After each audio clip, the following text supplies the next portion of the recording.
जय हिंद दोस्तों, स्वागत है आप सभी का आपके अपने YouTube चैनल जैकपुर पे। तो आप लोगों के लिए 30 डेज टारगेट का सीरीज़ चल रहा था और आज हम लोग उस टारगेट का डे 15 करने वाले हैं। यानी इसके पहले भी हम लोगों ने डे 14 तक कंप्लीट कर लिया है। तो आज का ये वीडियो काफ़ी इंपॉर्टेंट होगा। ऊपर आप देख पा रहे हैं, ऊपर में टाइमिंग आपको दिख रहा होगा। आपको जिस भी टॉपिक को पढ़ना है आप उतना वीडियो को आगे बढ़ा करके पढ़ सकते हैं। तो चलिए शुरू करते हैं। सबसे पहले हम लोग हिस्ट्री को देखेंगे, जो मोस्ट इंपॉर्टेंट सवाल होंगे। सबसे पहला सवाल है आज का कि प्रथम विश्व युद्ध की जो अवधि थी वो क्या थी, आपको बतानी है। तो पहला विश्व युद्ध जो हुआ वो कब से कब तक हुआ था, ये आपको बताना है। तो पहला विश्व युद्ध हुआ था आपका 1914 से 1918। याद रखिएगा, बहुत ही इंपॉर्टेंट सवाल है और एग्ज़ाम में यहाँ से क्वेश्चन बनता है। दूसरे सवाल पे आते हैं। दूसरा सवाल है आपका कि चीन किस महादेश में स्थित है। ये भी सवाल कई बार एग्ज़ाम में आपसे पूछा गया है। तो चीन जो है वो आपका एशिया में है। कहाँ पे है? एशिया में है। ऑप्शन नंबर ए इसका करेक्ट आंसर हो जाएगा। क्वेश्चन नंबर 3 पे आइए। मंचू राजवंश चीन में स्थापित हुआ। तो मंचू राजवंश जो था वो चीन में कब स्थापित हुआ, ये आपको बतानी है। करेक्ट आंसर हो जाएगा आपका 1644। ऑप्शन नंबर बी हो जाएगा। नेक्स्ट आते हैं अगले सवाल पे। अगला सवाल है कि जापान में औद्योगिक प्रदूषण के खिलाफ पहला आंदोलन कब छेड़ा गया था। तो ये जो छेड़ा गया था 1897 में छेड़ा गया। ऑप्शन नंबर ए इसका यहाँ पे करेक्ट आंसर हो जाएगा। नेक्स्ट आते हैं अगले सवाल पे। अगला सवाल है आपका कि 17वीं शताब्दी के मध्य तक जापान का कौन सा शहर दुनिया का सबसे अधिक जनसंख्या वाला शहर बन गया था। बताइए इसका राइट आंसर क्या होगा। तो सबसे सही जवाब हो जाएगा आपका एदो शहर। ऑप्शन नंबर सी इसका करेक्ट आंसर हो जाएगा। क्वेश्चन नंबर आते हैं 6 पे। कह रहा है आधुनिक चीन के संस्थापक किसे माना जाता है। तो आधुनिक चीन का जो संस्थापक था डॉक्टर सन यात सेन। ऑप्शन नंबर ए इसका करेक्ट आंसर हो जाएगा।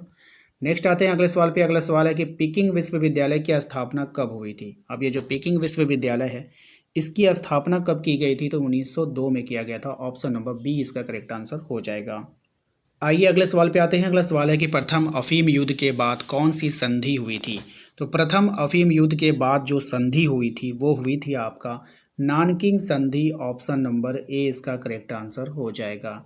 अगले सवाल पे आते हैं। अगला सवाल है आपका कि दूसरे विश्व युद्ध में जापान ने अमेरिका के किस स्थान पर हमला किया। तो जापान ने अमेरिका के किस स्थान पर हमला किया था दूसरे विश्व युद्ध में, यह बताना है। तो पर्ल हार्बर पर हमला किया था। नेक्स्ट आते हैं अगले सवाल पे। अगला सवाल है क्वेश्चन नंबर 10। एशिया में पहली बार टोक्यो में ओलंपिक खेल कब हुआ था। तो एशिया में पहली बार टोक्यो में ओलंपिक खेल हुआ था 1964 में। Option number B. नेक्स्ट आते हैं चीन कम्युनिस्ट पार्टी की स्थापना कब हुई थी। तो चीन में कम्युनिस्ट पार्टी की जो स्थापना हुई वो कब हुई, आपको बतानी है। करेक्ट आंसर हो जाएगा इसका ऑप्शन नंबर डी 1921 में। क्वेश्चन नंबर आते हैं 12 पे। कह रहा है कि जापान की पहली रेल लाइन किन बंदरगाह के बीच बिछाई गई। सही जवाब हो जाएगा टोक्यो और योकोहामा के बीच में। क्वेश्चन नंबर आते हैं 13 पे। कहा जा रहा है कि जापान में पहली बार महिलाओं ने मतदान कब किया। तो जापान में पहली बार महिलाओं ने मतदान किया 1946 में। ऑप्शन नंबर डी हो जाएगा। क्वेश्चन नंबर आते हैं 14 में। कहा जा रहा है कि मंचू राजवंश की समाप्ति के उपरांत किसके नेतृत्व में चीन में गणतंत्र स्थापित हुई थी। सही जवाब हो जाएगा आपका Sun Yat Sen. Option number B. Next है क्वेश्चन नंबर 15 में कि सन यात सेन ने 1905 में जापान में किस संस्था की स्थापना किया था। Correct answer option number A Tung Meng Hui. ठीक है, ऑप्शन नंबर ए। नेक्स्ट है क्वेश्चन नंबर 16। कह रहा है कि चीन की सबसे प्रमुख जातीय समूह क्या है। तो चीन की सबसे प्रमुख जातीय समूह हो जाएगा आपका हान। Option number B. नेक्स्ट है आपका जापान की संसद है। जापान की संसद का यहाँ पे आपको नाम बतानी है। जापान की संसद हो जाएगा आपका डाइट। नेक्स्ट है आपका जापान को अपने में से एशिया को निकाल फेंकना चाहिए, ये कथन किन का है। जापान को अपने में से एशिया को निकाल फेंकना चाहिए, ये किसने कहा था, आपको बतानी है। तो ये कहा था फुकुजावा युकी जी ने। ठीक है, ऑप्शन नंबर डी। अगले सवाल पे आते हैं कि ताइवान चीन से कब अलग हुआ। ताइवान चीन से कब अलग हुआ था। सही जवाब 1949 में। नेक्स्ट है जापान आने वाले प्रथम यूरोपियन कौन थे। सही जवाब हो जाएगा आपका पुर्तगाली। ऑप्शन नंबर सी हो जाएगा। अब हम लोग करने वाले हैं ज्योग्राफी के कुछ इंपॉर्टेंट सवाल जो आपके एग्जाम के लिए इंपॉर्टेंट होंगे। सबसे पहला सवाल है ज्योग्राफी का कि निम्नलिखित में से कौन सा गैस वायुमंडल में सबसे अधिक मात्रा में मौजूद है। सही जवाब है आपका nitrogen. Option number C. Next आते हैं अगले सवाल पे। अगला सवाल है कि वह वायुमंडलीय परत जो मानव जीवन के लिए महत्वपूर्ण होगा। सभी सवाल मोस्ट इंपॉर्टेंट है, ध्यान रखिएगा। तो क्षोभ मंडल, ऑप्शन नंबर बी हो जाएगा। क्वेश्चन नंबर 3 पे आते हैं। कह रहा है कि समुद्री नमक, पराग, राख, धुएं की कालिमा, महीन मिट्टी किससे संबंधित है? सही जवाब हो जाएगा आपका धूलकण से संबंधित है, ऑप्शन नंबर सी। नेक्स्ट है आपका निम्नलिखित में से कितनी ऊंचाई पर ऑक्सीजन की मात्रा नगण्य हो जाती है? Right answer option number C, 120 kilometre की ऊंचाई पर। नेक्स्ट आते हैं अगले सवाल पे। क्वेश्चन नंबर 5, निम्नलिखित में से कौन सी गैस सौर विकिरण के लिए पारदर्शी है तथा पार्थिव विकिरण के लिए अपारदर्शी है? करेक्ट आंसर हो जाएगा option number D, carbon dioxide. Next आते हैं अगले सवाल पे। क्वेश्चन नंबर 6, निम्नलिखित में से वायुमंडल की सबसे निचली परत कौन सी है? सही जवाब हो जाएगा आपका ऑप्शन नंबर ए, क्षोभ मंडल। नेक्स्ट आते हैं अगले सवाल पे कि ओजोन मंडल वायुमंडल के किस परत में पाई जाती है? राइट आंसर हो जाएगा समताप मंडल में, ऑप्शन नंबर सी। नेक्स्ट है आपका क्वेश्चन नंबर 8, क्षोभ मंडल में ऊंचाई पर जाने पर किस दर से तापमान में कमी आएगी? सही जवाब है प्रति 165 मीटर की ऊंचाई पर आपके जाने पर 1 डिग्री टेम्परेचर में कमी आएगी। क्षोभ मंडल में ऊंचाई पर जाने पर क्या होगा तापमान? तो ऑप्शन ए, घट जाएगा। विद्युत आवेशित कण किस मंडल में पाए जाते हैं? तो विद्युत आवेशित कण जो पाए जाते हैं वो आयन मंडल में पाए जाते हैं, ऑप्शन नंबर सी। नेक्स्ट है आपका कौन सी गैस सूर्य की पराबैंगनी किरणों को अवशोषित करने का काम करती है? राइट आंसर हो जाएगा आपका ozone, option number D. Next है आपका क्षोभ मंडल की मोटाई सबसे अधिक कहाँ पर है? तो क्षोभ मंडल की जो मोटाई है सबसे अधिक विषुवत रेखा पर है, ऑप्शन नंबर ए हो जाएगा। नेक्स्ट है वायुमंडल में नाइट्रोजन कितने प्रतिशत भाग में पाया जाता है? काफ़ी अच्छा सवाल है ये। तो ये पाया जाता है 78% भाग में, ठीक है। वायुमंडल की सबसे महत्वपूर्ण परत कौन सी है? तो वायुमंडल की जो सबसे महत्वपूर्ण परत है वो हो जाएगा आपका ऑप्शन नंबर ए, क्षोभ मंडल, ठीक है। आइए क्वेश्चन नंबर 15 पे आते हैं कि मौसम संबंधी घटनाएं वायुमंडल के किस परत में घटित होती है? तो ये जो घटनाएं घटित होती है ये क्षोभ मंडल में होती है, ऑप्शन नंबर बी। नेक्स्ट है आपका निम्नलिखित में से जीवन के लिए सबसे महत्वपूर्ण गैस कौन सी है? तो जीवन के लिए सबसे महत्वपूर्ण गैस हो जाएगा आपका oxygen, option number C. Next है निम्नलिखित में से किस मंडल में रेडियो तरंगों का परावर्तन होता है? Right answer option number C, आयन मंडल में होता है। नेक्स्ट अगला सवाल है आपका कि वायुमंडल की किस परत में वायु की सघनता सबसे अधिक होती है? राइट आंसर ऑप्शन आंसर हो जाएगा ऑप्शन नंबर ए, क्षोभ मंडल में। निम्नलिखित में से किस परत में वायु अत्यंत विरल मिलती है, यानी कि पतली?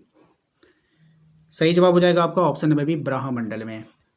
नेक्स्ट आते हैं क्वेश्चन नंबर 20 में। कहा जा रहा है आपसे कि निम्नलिखित में से किस गैस को ग्रीन हाउस गैस के नाम से भी जाना जाता है या जिम्मेदार माना जाता है? सही जवाब हो जाएगा आपका option B, carbon dioxide, option number B इसका करेक्ट आंसर हो जाएगा। अब हम लोग करने वाले हैं पॉलिटिकल साइंस यानी कि राजनीतिक विज्ञान के कुछ ऐसे सवाल जो आपके एग्जाम के लिए काफ़ी इंपॉर्टेंट होने वाला है। तो चलिए शुरू करते हैं। सबसे पहला सवाल है आपका पॉलिटिकल साइंस का कि बलवंत राय मेहता समिति का संबंध किससे है? तो बलवंत राय मेहता समिति का संबंध पंचायती राज्य से है, ऑप्शन नंबर ए इसका करेक्ट आंसर होगा। स्थानीय शासन किसे कहते हैं? बहुत ही अच्छा सवाल है। स्थानीय शासन कहते हैं गांव और जिला स्तर के शासन को स्थानीय शासन कहा जाता है। स्थानीय शासन का विचार किस देश से लिया गया है? बहुत ही अच्छा सवाल है ये, इसको भी ध्यान में रखना है। तो ये ब्राज़ील के देश से लिया गया है। 1959 को राजस्थान के किस जिले में त्रिस्तरीय पंचायत का उद्घाटन किया गया? करेक्ट आंसर हो जाएगा आपका नागौर जिले में, ऑप्शन नंबर बी। अगले सवाल पे आते हैं। अशोक मेहता समिति के अनुसार पंचायत का कार्यकाल कितने वर्षों के लिए अनुशंसा की गई थी? सही जवाब हो जाएगा आपका 4 वर्षों के लिए, ठीक है। नेक्स्ट आते हैं अगले सवाल के पीवी राव समिति 1985 में किस नाम से जाना जाता है? सही जवाब हो जाएगा काट समिति, ऑप्शन नंबर ए। नेक्स्ट है बलवंत राय मेहता समिति के द्वारा पंचायत को कितने स्तरीय रचना की अनुशंसा की गई थी? राइट आंसर इसका ऑप्शन नंबर सी, त्रिस्तरीय। पीके युंगन समिति किस वर्ष गठित की गई थी? सही जवाब हो जाएगा 1988, ऑप्शन नंबर डी। नेक्स्ट आते हैं क्वेश्चन नंबर 9 में कि 73वां संविधान संशोधन अधिनियम पूरे देश में कब लागू हुआ? राइट आंसर 1993 में। अगले सवाल पे आते हैं क्वेश्चन नंबर 10। कहा जा रहा है कि किसी व्यक्ति को नगर निगम का चुनाव लड़ना हो तो वो उसकी न्यूनतम आयु कितने वर्ष होनी चाहिए? सही जवाब हो जाएगा आपका 21 वर्ष होनी चाहिए। क्वेश्चन नंबर 11 पे आइए। कहा जा रहा है कि किस वायसराय ने स्थानीय शासन को निर्वाचित निकाय बनाने की पहल की थी? राइट आंसर हो जाएगा आपका Lord Ripon, option number D. Next है आपका पंचायती राज्य का कार्यकाल कितने वर्षों का होता है?